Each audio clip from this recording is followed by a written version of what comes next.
கர்த்தருடைய மகா பரிசுத்த நாமத்துக்கு ஸ்தோத்திரம் உண்டாகட்டும்.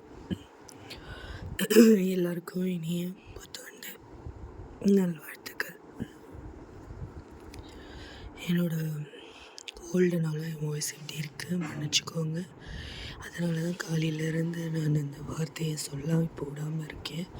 பட் பிசாசானவன் எவ்வளோ சோதிச்சாலும் என்னால் முடிஞ்ச வரைக்கும் பேசி இதை தடைப்படாமல் கொண்டு போகணுன்றாங்க. இப்போது நான் ஆடியோ கிளிப் வழி அவங்க அனைவரையும் சந்திக்கிறேன். நேற்றைய தினத்தில் கூட நம்ம தேபோராளை பற்றி பார்த்தோம். அவங்க செய்த அந்த அவங்களோட ஆலோசனை பிரகாரம் நடக்கப்பட்ட அந்த போர் அண்ட் அவங்க கொடுத்த அந்த ஒரு தீர்க்க தரிசனமான வார்த்தை ஒரு பெண்ணின் கையால் தான் அந்த சிசரேயாவின் இது போர் முடியும் அப்படின்ற கர்த்தருடைய தீர்க்க தரிசனத்தை சொன்னாங்க. ஸோ நான் கூட அந்த பெண் யாருன்றதை உங்களை படித்து பார்க்க சொன்னேன். அநேகர் தெரிஞ்சிருப்பீங்கன்னு நினைக்கிறேன். அந்த பெண்ணின் பெயர் யாகேல். ஸோ யாகேலை பற்றி தான் நம்ம இன்றைக்கி பார்க்க போகிறோம். ஸோ பைபிளில் இருக்க 5வது பெண்ணான யாகேல். யாகேல் கேனியனாகிய எபேரின் மனைவி ஆவார். இவர் இஸ்ரவேல் அல்லாதவராக இருந்தாலும் இஸ்ரவேல் வரலாற்றில் ஒரு முக்கிய பங்கினை வகிச்சாங்க. இஸ்ரவேல் மக்கள் கானானிய ராஜா யாபினால் 20 ஆண்டுகள் ஒடுக்கப்பட்டனர். அவருடைய படை தளபதி தான் சிசரா. அவர் நம்ம நேற்று பார்த்த பிரகாரம் 900 இரும்பு ரதங்களை கொண்டு இஸ்ரவேலை அச்சுறுத்தி வந்தாங்க. தீர்க்கதரிசியான தெபொராள் பாரக் தலைமையினால் படையை தோற்கடித்தாங்க.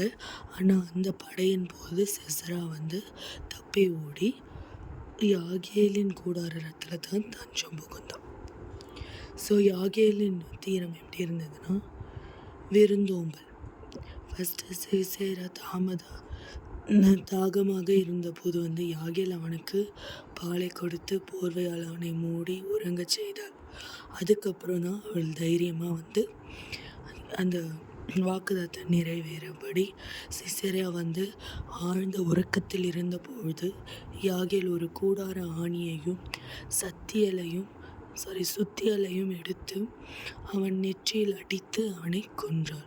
வெறும் அந்த கூடாரத்தில் இருந்த ஆணியையும் சுத்தியலை வைத்துமே அவன் உறங்கும்போது அவனுடைய நெற்றியில் அடித்து அவனை கொன்றாள். தீர்க்க தரிசனம் நிறைவேறினது. அந்த தெபொராள் சொன்ன பிரகாரம் ஒரு ஸ்திரீக்கின் கையினால் கர்த்தர் சிசேராவை ஒப்பு கொடுப்பார் என்று சொன்னது யாகேல் மூலமாக நிறைவேற பெற்றது. தெபொராள் நேற்று நம்ம பார்த்தோம் இல்லையா, ஒரு பாடல் பாடினாங்கன்னு. ஸோ அதில் ஸ்திரீகளுக்குள்ளே யாகேல் ஆசீர்வதிக்கப்பட்டவர் என்று தெபொராள் பாடி புகழ்ந்தாங்க. ஸோ அந்த ஒரு புகழ்ச்சி யாகேலை சேர்ந்தது. ஸோ யாகேலின் வழியாக கர்த்தருடைய தீர்க்க தரிசன வாக்குத்தத்த வார்த்தை நிறைவேற பெற்றது. ஸோ இந்த யாகேல் வாழ்க்கையின் மூலமாக நம்ம கற்றுக்கொண்ட 3 பாடங்கள் தேவன் யாரையும் பயன்படுத்துவார். அங்கே தெபொராள் இருந்தாங்க. ஆனால் தெபொராளின் அந்த போரில் ஜெயிச்சோம் சிசேரா அங்கேருந்து தப்பிக்கப்படணும்னு கர்த்தருடைய இது இருந்திருக்கு. அதன் மூலமாக தான் யாகேல் அந்த ஒரு தீர்க்க தரிசனம் நிறைவேறணும்னு கடவுள் தீர்மானிச்சிருந்தாங்க. யாகேல் இஸ்ரவேல் அல்லாதவர் தான். ஆனாலும் இஸ்ரவேல் வாழ்க்கையில் ஒரு பெரிய பங்கினை கடவுள் வகித்து தந்தாங்க. இஸ்ரவேலுக்கு அதன் பின் 40 ஆண்டுகள் சமாதானம் இருந்ததுன்னு நம்ம பார்க்குறோம். அதற்கு ஒரு காரணமாக ஒரு முக்கிய பங்கினை இஸ்ரவேலுக்கு யாகேல் மூலமாக கடவுள் ஒரு பங்கினை கொடுத்தாங்க. கிடைக்கும் வாய்ப்பை பயன்படுத்துதல். யாகேல் அவசரப்படலை. விருந்தோம்பல் எல்லாமே முடித்து அங்கே இருந்த 2 பொருட்களை வைத்து ஆணியையும் சுத்தியலையும் வைத்து அவங்க கொண்டு போட்டாங்க சிஸ்ராவை.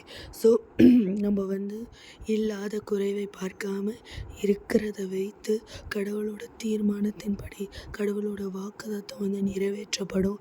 நம்ம தான் தேடிட்டு இருக்கோம், இது இல்லை அது இல்லைன்னு. ஆனால் நம்மக்கிட்ட இருக்கிறத வைத்தே கடவுள் நமக்கு வாக்குத்தத்தத்தை நிச்சயமாய் நிறைவேற்ற பண்ணுவார்.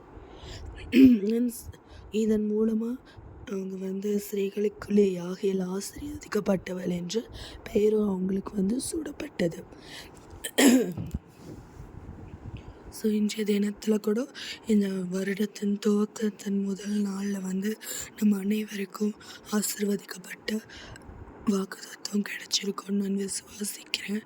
ஜெபிச்சு நீங்கள் போயிருப்பீங்க. கடவுள் உங்கள் எல்லாருக்கும் ஒரு வாக்குத்தத்தத்தை கொடுத்துருப்பாங்க. அந்த வாக்குத்தத்தத்தை வைத்து இந்த ஆண்டு முழுவதிலும் ஜெபிங்க. அந்த வாக்குத்தத்தத்தை விடாதீங்க.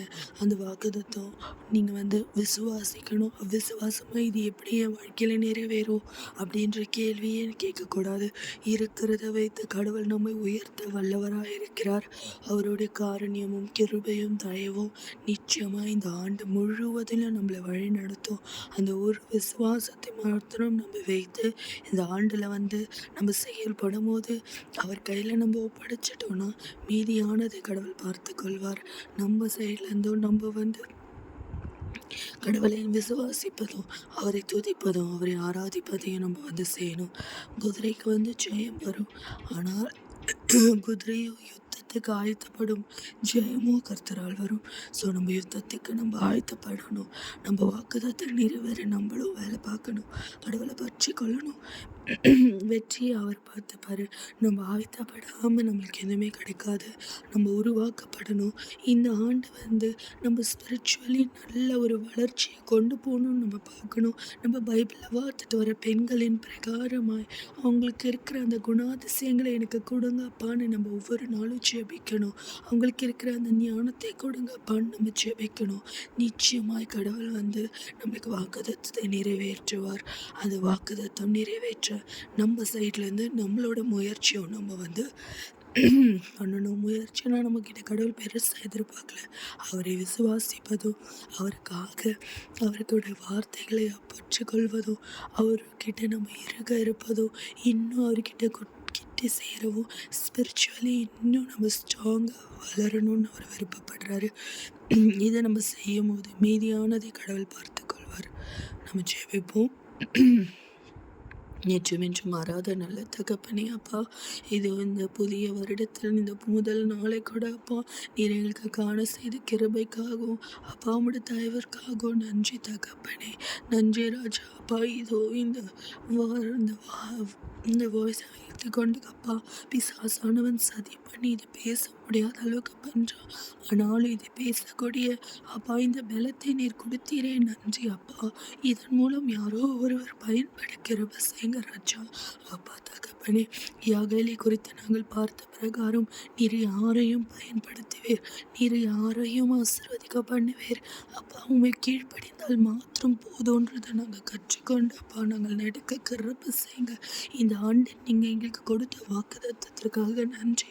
அந்த வாக்குத்தத்தத்தை நாங்கள் இருக்க பெற்றுக்கொண்டு அது எங்கள் வாழ்க்கையில் நிறைவேற நாங்கள் ஒருபோதும் அதற்கு தடையாய் நிற்காத வண்ணம், எங்கள் பாவங்கள் தடையாய் நிற்காத வண்ணம் எங்களை முழுமையாக சுத்திகரித்தப்பா அதை நிறைவேற்ற நாங்கள் என்ன செய்யணுமோ அதை நீர் எங்களுக்கு கற்றுக் கொடுத்தப்பா. ஞானத்தின் வழியாய் எங்களை வழிநடத்த வேண்டுமாய் கூட ஜெபிக்கிறோம் தகப்பனே. அப்பா நாங்கள் பார்த்து வரும் பெண்களின் அப்பா குணாதிசயங்கள் அப்பா உமக்கு பிரியமானது அதிலிருந்து நாங்கள் கற்றுக்கொண்டு நடக்க கிருபை செய்யுங்கப்பா. நீரே எங்கள் ஒவ்வொருத்தரோடு இருந்து எங்கள் வாழ்க்கையை ஆசீர்வதிச்சு இந்த ஆண்டு எங்களுக்கு ஆசீர்வாதமான ஆண்டாக இருக்கவும் அப்பா உங்களோட ஸ்பிரிச்சுவல் லைஃப்பில் நாங்கள் இன்னும் பலப்படவும் கிருபை செய்யுங்க. நீரே பொறுப்படுத்திக்கொள்ளுங்க, வழிநடத்துங்க, ஆசீர்வதிங்க. மீட்புற ரட்சகருமாக இயேசு கிறிஸ்து மூலம் ஜெபிக்கிறோம் ஜீவன நல்ல தகப்பனே.